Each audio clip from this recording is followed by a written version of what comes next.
So today we're going to be using a tier list I made to rank the 2025 superhero projects. And I say projects because it's going to be both films, as movies, and TV shows. And so where I'm very excited about that, I know it's been a while since you last heard from me, but YouTube has been working against me for a while now. But we're back. We're ready to post. And let me know how you think our rankings are at the end. And if you like this video, give me a comment, follow, anything like that helps. And I hope you like this video. I thought Aztec Batman was really good. I love the interpretation of Bruce or Batman. I also love the interpretation of Two-Face. Now, it was a bit in the beginning, I was a little confused as to why they would make this character Two-Face. At the same time, I understand it as well when I give it further thought, because to the people he was something and then changed it to something else. That's Two-Face. And at the same time, he was putting on this facade of chivalry, of, I don't want to say respect, because he was low-key dissing him the whole time, but he was doing it in such a way that it sounded like he was trying to negotiate and be their friend. And so very Two-Face of him to then try and destroy their entire community, which is really what he came there to do. So I enjoyed this interpretation of Two-Face. The Joker was the leap for me. That was the leap of faith. But I also enjoyed that character. It was definitely entertaining. I don't understand why the Joker, who just wants to cause chaos, which is usually what the Joker is, wants to help a white man take over his old community. That doesn't make sense. But whatever, the story writers thought. I enjoyed him as a character, as being the Joker, as being psychotic. It was just the ending was weird for me. That specific character. Also, the ending? Anybody confused by that? That's not usually how the story goes, but this bad guy clearly has very strong powers. Moon Knight, maybe? Something like that? But anyway, I ended up watching this movie completely in Spanish because I did not have access to the English version. So I watched this movie completely in Spanish. And I am trying to learn Spanish, but I'm not fluent in it. I would say intermediate, if you want to know something about me. And it was not confusing. I would say it was distracting. But it was still an entertaining movie. I very much loved how it kept me entertained from beginning to end. And Catwoman, can't forget about Catwoman. She was amazing the entire time. I loved her from beginning to end. And I love how people keep circling around this Catwoman and Batman thing. I actually like that, but I would also like to see them be together instead of just this weird flirting thing. Because every time I see, more recently, Batman and Catwoman together, they're just flirting. But there was a time in the comics that Batman and Catwoman were actually together, so I would like to see that portrayed on screen too, not just flirting. But it is entertaining to watch, obviously. Always. Oh, Poison Ivy being a god? Very entertaining story. Very entertaining. Loved it. And then they mixed the Batman lore and story with real history and what really happened to people all over the world. Loved Aztec Batman. Loved it so much. And I'm not a Batman fan, so that's a lot coming from me because I don't like Batman. And yes, you can hate on me in the comments for that. I understand. There are a lot of stands out there for Batman. But I'm not one of them. And I think Batman is just okay most of the time. Sometimes he's revolting. But, you know, that's Batman. For me, anyway. So this is really high praise coming from me talking about a Batman film. But I really enjoyed this film. And I would watch it again, to be honest. Maybe in a little time skip, you know. When I forget the plot or something, you know. But this is good. This is really good. And I applaud the filmmakers, the film writers, all of that. I truly enjoyed the Fantastic Four. I think they did a fantastic job remaking this film, and it did feel like a remake because it followed the same exact structure of the last Fantastic Four films with Doctor Doom in it, or not Doctor Doom, but the Silver Surfer and Galactus. But I enjoyed this version of Galactus a lot. What he looked like, the voice, the everything. I really enjoyed it. I liked the Silver Surfer. She was amazing. I really loved her. Surfing out a wormhole is insane. I genuinely believed she was gonna catch them. These films get to a point where they're predictable. If you've seen one, see them all, because they all follow the same exact traits instead of trying to step out and be different than the rest because you're scared it's not gonna do well and your movie's gonna bomb this whole thing. Right? At the same time, this movie took a few different, let's say, creative differences in the way that this film worked versus how that one did. And I really enjoyed it. I think making Johnny less like Chris Evans Johnny and more like his own person was a good call, obviously. At the same time, his character becomes slightly less interesting that way, but I do like that they continue to try to make him interesting with him learning an alien language. All of that was very entertaining, but also cool to see more in depth on how the Silver Surfer works and how he was processing what she was doing. Because in both those films with the Silver Surfer, they both end up making the Silver Surfer this kind of sad, I feel bad for you figure that turns against Galactus and ends up beating Galactus for them because they never do. And I think that's so funny. You actually don't win in your own film. You get somebody else to do it for you, which is interesting, but I liked this movie a lot. And I can't wait to see what they have to do with the Thunderbolts, or no, the New Avengers. And I can't wait to see if that's truly them inside the Fantastic Four ship, or if it's maybe Doom. Who is in the ship? What are they coming for? To see them interact with everybody else is going to be also very interesting, because they're not only in a different time than everybody else is, but they're also very different characters in terms of personality to the characters we have now in the MCU. So it'll be interesting to see everybody interact. But I really love Fantastic Four. I thought it was good. I thought they used the media in a way that I was talking about the Superman failed, in a way that they used the media to be like, we hate the Fantastic Four, right? Oh, spoilers, by the way. We hate the Fantastic Four. And then again, when Sue goes out there to give her little speech, she doesn't give it to Galactus. She doesn't give it to Silver Surfer. She gives it to the people,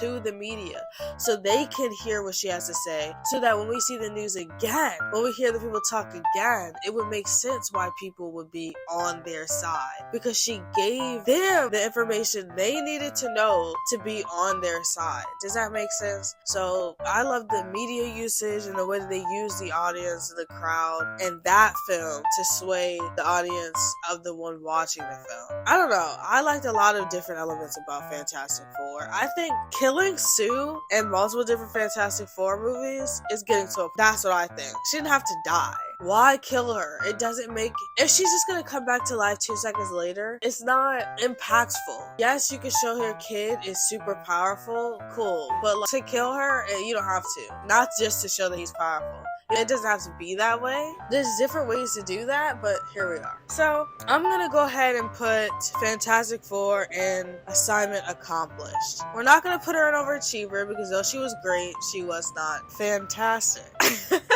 I'm done. No more puns. So first on the list is Brave New World. And I really did enjoy this movie.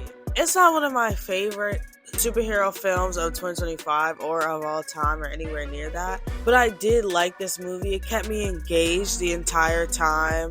I like how Sam used the vibranium to bridge the gap or make up for the lack of super, I guess, while he simultaneously learned the lesson throughout the film that he needs to take the serum. It's funny, but also definitely interesting concept. I liked his wings. I loved his outfit. I love the interpretation of the Red Hulk and how it's more so what everybody had been wanting to see from the Hulk, at least what I wanted to see from the Hulk for the last few years, and how the Hulk he was this monster, this powerful beast that you did not want to be near. The one where he was hulking sometimes and stuff like that was just too fire. And then we get the Mark Ruffalo version of the Hulk, and don't get me wrong, he does a good Hulk, but I was really missing that ferocity, that feral element to the Hulk, and we lost that. I just missed what the Hulk was, and I'm so glad we got to have even a glimpse of that in this film. I wish it had been longer, but it wasn't, so here we are. So I think I will put Brave New World in assignment accomplished. So I tried to find the Neighborhood Spider-Man or whatever the show's called, and I just couldn't. I don't know where I'm supposed to find it. I did put an effort in to try and watch the show before I made this, but I actually couldn't find it anywhere. So let me know where to find it, or if it's even worth finding. Maybe I dodged a bullet here. Let me know what you think. But this one is going in. I haven't seen it yet, unfortunately. Sorry about that. Next on the list, we have Ironheart. And Ironheart, I really enjoyed the show. Now, here's the problem to me. The worst thing about the show is how it ended. And not necessarily her actions, but that it ended where it ended. So, the show kind of feels like half a story. Like a short, like Marvel Rivals or Eyes of Wakanda. Because of the way that they ended it and where they ended it. And had they not given us Mephisto and allured to another season in a different way, it probably would have been a better story.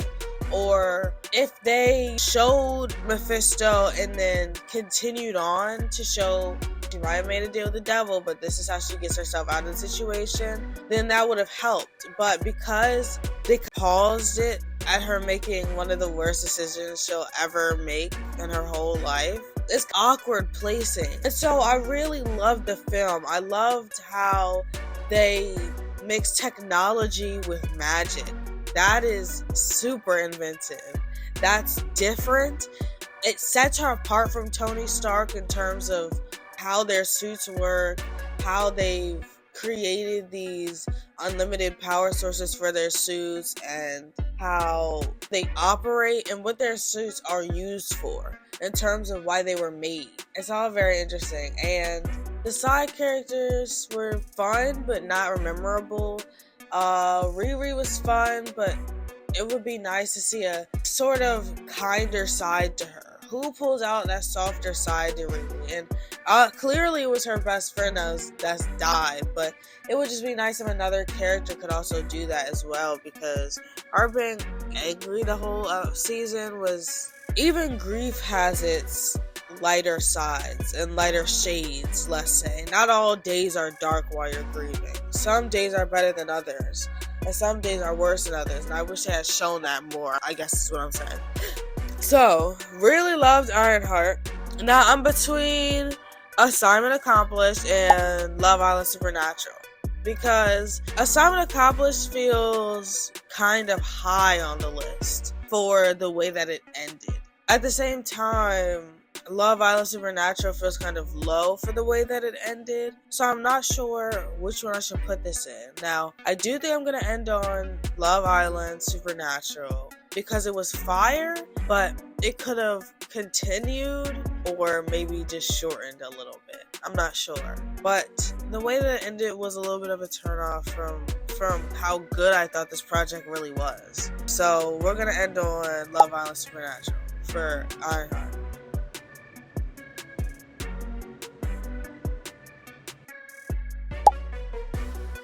So Peacemaker. This is going to be a quick little, because I've already told you, Peacemaker is going in haven't seen because it's not finished yet. At the same time, I also haven't seen it. I know that's bad, but I have not seen Peacemaker. Now, Peacemaker seems like a TV show about a racist. And I could be wrong. I haven't seen it. Again, have no idea what it's about. But Peacemaker, the character, seems like a racist. And I'm not into that. New show that, not Vought, I was going to say Vought is making. That's so funny. That The Boys Universe is making with Jensen Ackles and that lady that plays Stormfront. I'm not watching that spinoff because they're confirmed racist. Peacemaker is not a confirmed racist, and I'm not watching that. So imagine me put on a show where the two main characters are both hardcore ER racists. No, we're not doing that. I'm not into that. I'm not supporting that. Please be on T. Anybody that does, that's your prerogative, is not mine. So, but let me know if Peacemaker's actually a good show. You would recommend me put it on, because if he is not a racist, if Peacemaker is not a racist, I might put the show on. But let me know what y'all think about that. I want to know, is he a racist? Yes or no? So I really enjoyed Marvel Zombies. I thought it was very entertaining. I love the art style. I think the storyline or plot was fantastic. It's not going to be ranked the highest because it's only half a story anyway, really. But I enjoyed the, characters they made zombies versus the ones that they actually kept alive.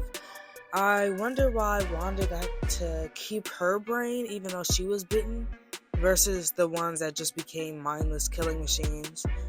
I enjoyed pretty much all of the main characters. I thought it was interesting, questions that the show is bringing up, because who bit Wanda? And who bit Captain Marvel? And also, I didn't know Icarus was that strong enough to keep Captain Marvel over time, contained in a fight. And I want to say that I feel like if she was alive, she would beat him. But, that's beside the point. I enjoyed this, and we're going to go assignment accomplished.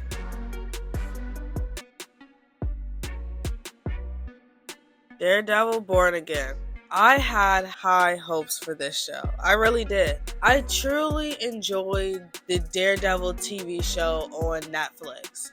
And I thought Matt is such an interesting character.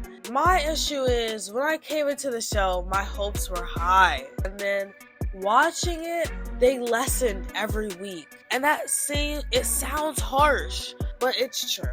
And while I did enjoy certain elements of Daredevil Born Again, majority of the show kind of felt off because we're following the plot of, the first or the second season of Daredevil, where Matt doesn't want to be Daredevil anymore, and then by the end of the season he is Daredevil again. We've done that already. And then his girlfriend is super, I don't even know how to describe her. She just doesn't listen. She doesn't want to communicate well, and neither does he. So when you're in a situation where both these characters aren't really trying to hear each other or speak to each other, then it's kind of just awkward. What are we doing right now? Why are y'all together? Their relationship kind of reminded me somewhat of Lois and Superman on a bad day. Except Lois knows who Superman is. But the argument just was like every other to me. That's where it should go. Because it wasn't really special. It didn't stand out. It did its job, but it wasn't. There was no shocker.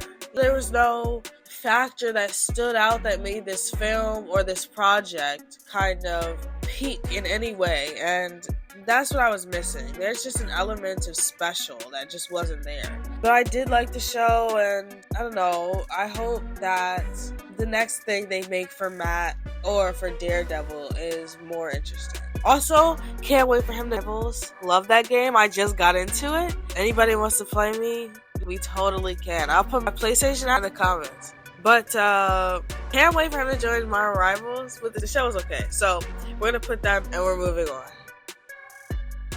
So I actually haven't seen Harley Quinn, the 5th season. My sister started the show and she watched, I think, the first 1 through 3 or 1 through 4 or something like that. But the more recent season I actually haven't seen, so I can't put this on the list, unfortunately. I'm gonna have to put it on haven't seen, but it is a good show, and I do like Harley Quinn the character, not so much as a lot of other characters in DC, but I like Harley Quinn a good amount, I guess. It's gonna have to go on haven't seen. If you have seen it though, please drop what you thought of the show in the comments, and if you think this new season is as good as the rest of the show or worse. So, Gen V. I have recorded an audio for Gen V so many times, but I think I got it. Okay. I had my issues with season 2, like pacing, commitment, and some elements of the writing. Now, I said that first to say that the show is not perfect, but those mistakes, or I guess dislikes on my part, don't actually take away from the quality of the show for me. Many shows and movies showcase current world events, and not many do it as vulgarly or as brash as The Boys and its counterpart. But a problem I've had with The Boys in the past is the inability to decipher which ideologies or even morals they're condemning versus the ones they're upholding. Gen V does a better job of showing what mindsets they're trying to make fun of versus which ones they are actually meant to take seriously while watching. For different reasons, of course. And I like most of the characters. Andre was one of my favorites, and I wish Chance had, could have been in season 2. RIP to him. I can't wait for The Boys season 5 and to see how these characters advance the plot of a show they're really not a part of. So whereas they're the main characters of the Gen V, in The Boys, they were only just talked about. Marie was cameoed for a second, but that was it. So I'm really excited to see how they advance the plot and who doesn't survive, because we all know it's the very last season of The Boys. That means there are going to be a lot of deaths, probably within the Boys group itself, as well as the superheroes on Homelander's side and Gen V. We can get into the good and uglies of Gen V.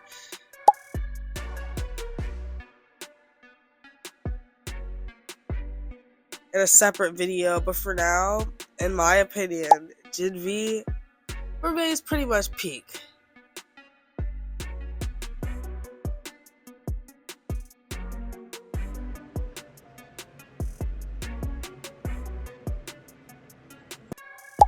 We have Eyes of Wakanda. And because this was a short like Marvel Zombies, I really enjoyed it, but it being a short makes it feel less important than other, superhero content that's come out this year. And so where I did really like this, I also think it can't have been great. It's not gonna hit. It's kind of half a story and then you cut it off type of thing, like Marvel Zombies and how that ended. So I will say that I loved this though, as far as shorts go, as far as small stories. It was very entertaining. I loved how it brought Wakanda to a place where the fact that their artifacts were found outside of Wakanda in the museum where Eric was to find them later.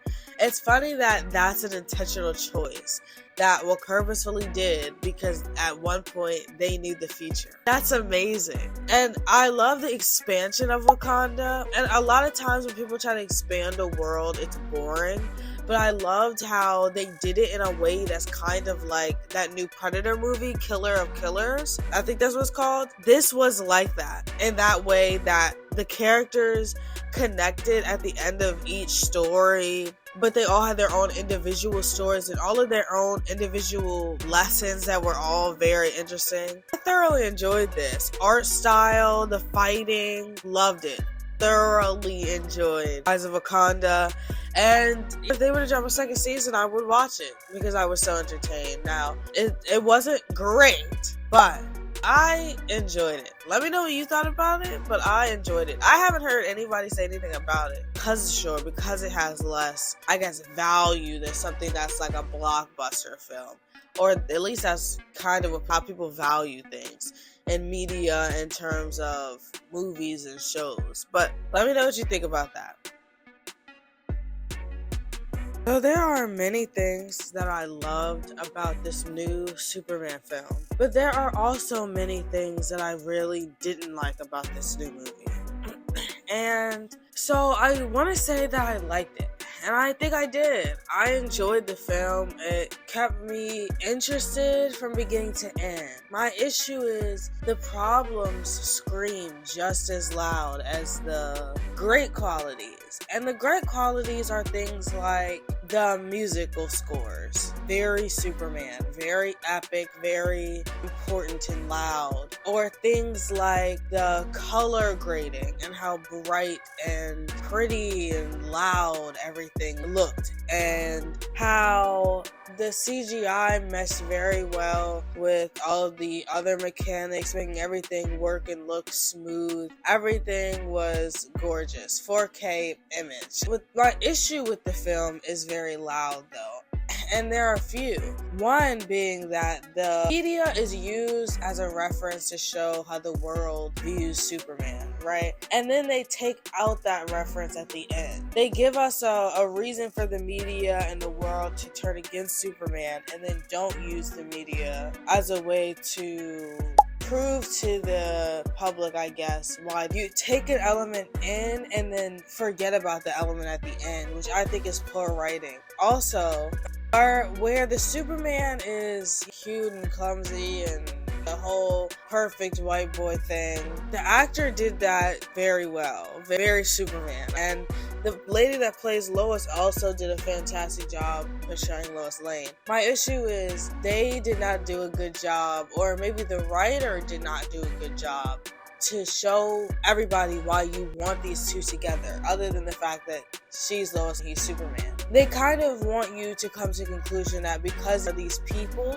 you obviously want them to be together. My issue is I don't want Superman and Lois to be together anymore because they've been together since the 1930s. And it would be nice to see Superman with literally anybody else on screen. He's been with other people in the comic books, but when it comes to on-screen relationships, it's pretty much just Lois Lane and nobody else. And it's just boring if you keep replaying the same thing over and over and over and over and over again.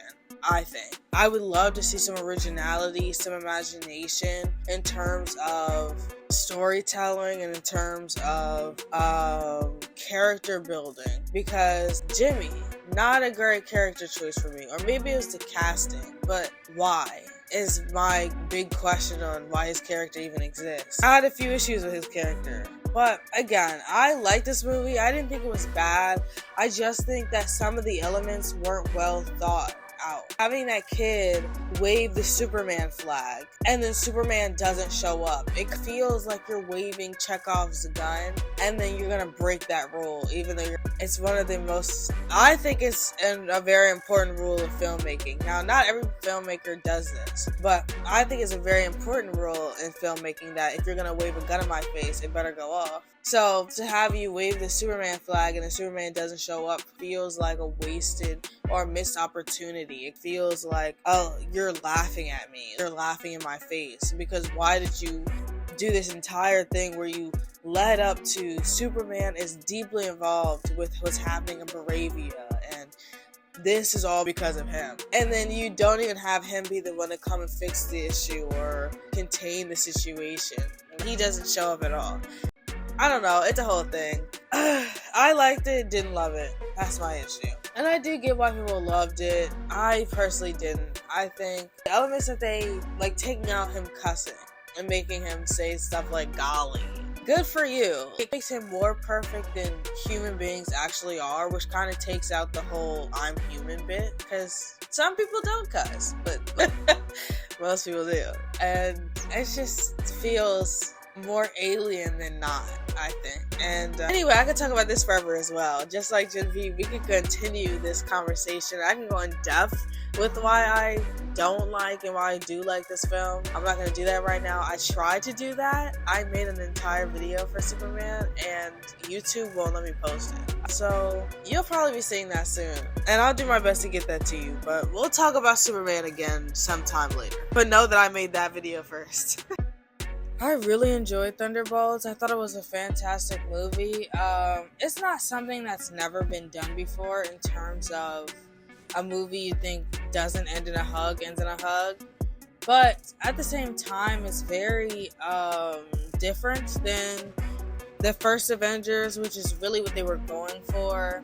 And at the same time, it kind of mirrors them in the way that these people probably shouldn't be working together and actually work pretty well together. And the Avengers were like that, but now the new Avengers are also like that, but in their own kind of bad guy-ish way, I guess. And I really enjoyed, Yelena, and her being the leader of the group was very entertaining, to be honest. I like how they packed that in as well. And they kind of gave her leadership qualities in Hawkeye. They also gave her leadership qualities in the Black Widow film. So she has many times where she kind of comes through for other people and, shows some kind of quality of leading. Even though she's, never actually officially led before. So I like how, she's leading the team, but Bucky's kind of, helping in his small ways. I really enjoyed pretty much everything. I don't think Walker got any character development. Hate me all you want. I think the scene of him crying, looking at his phone while his kid is crying, is the perfect example of him getting zero character development from the Falcon and the Winter Soldier. Because your kid is crying. Right? And instead of trying to console your child, you're thinking about yourself.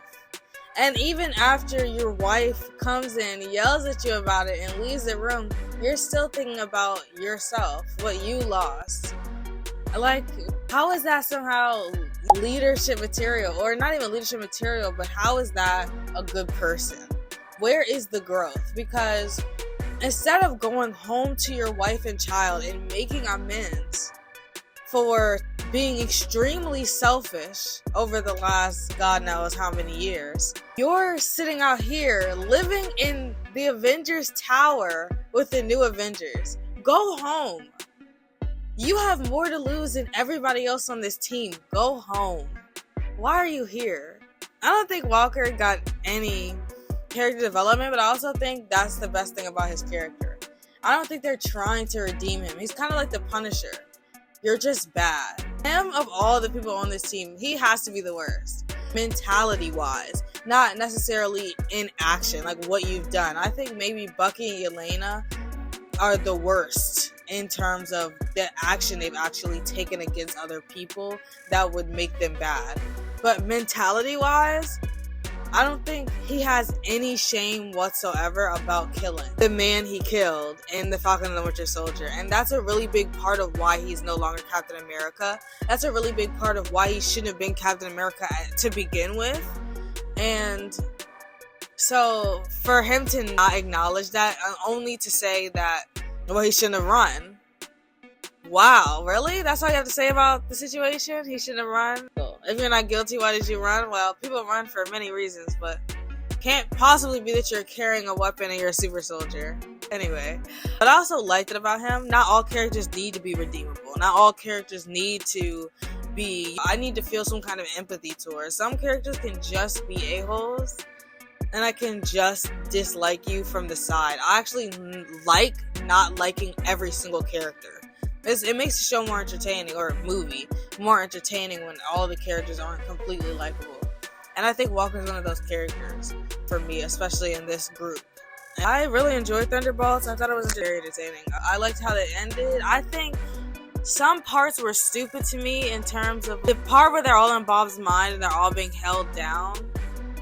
That entire sequence is really dumb because Walker's being held down by this little piece of shrapnel in his shoulder, and then they all get out using the power of will. no I was thinking it, no smarting it. Don't get me wrong, this is inside somebody's head, so it makes sense that you would use the power of will. I still think it should have been resolved a little bit more cinematically than just let me toss it off at the right time. Especially with Walker. He's a super soldier now. He's not just a soldier, he's a super soldier. So it needs to be a little bit more effort than just a bit of shrapnel in his shoulder, pinning him to some glass. At the same time, I loved Bob and Valentina, and everything was really done well, especially the CGI and the making people evaporate. That was beautifully done. The Void, come on, that movie was amazing. I really enjoyed it. If I had to rate it, it would be a 9 out of 10, maybe a 10, maybe. And I really enjoyed. I probably would like this movie more than the Avengers if it didn't introduce Loki in the Avengers, because Loki is one of my favorite characters of the MCU. I don't think anybody in any universe, any TV show or movie has had better, character development and character growth and a character analysis than Loki has. And I don't think any show has that. So if they had introduced Loki and Thor in that movie, well, they didn't introduce Loki and Thor in that movie, but Loki and Thor were in the Avengers. And if that for them, I probably would prefer Thunderbolts over the Avengers. But I think Loki and Thor put Avengers and Thunderbolts on the same line for me. But let me know where you put the Thunderbolts in terms of Thunderbolts versus the first Avengers. I might make a video on that so we can really get into depth about why, which one was better, or whatever. Let me know what you think. So that is my list. I want to know what your list is. What do you think this should, the list should have gone? Where would you have put each super film at? I know so many of you are going to cover my head for Superman, but wait till that next Superman video drop, okay? It's going to explain everything to you in a detail I need you to hear, alright? So, I'll see you in the next one. Stay hydrated. Bye!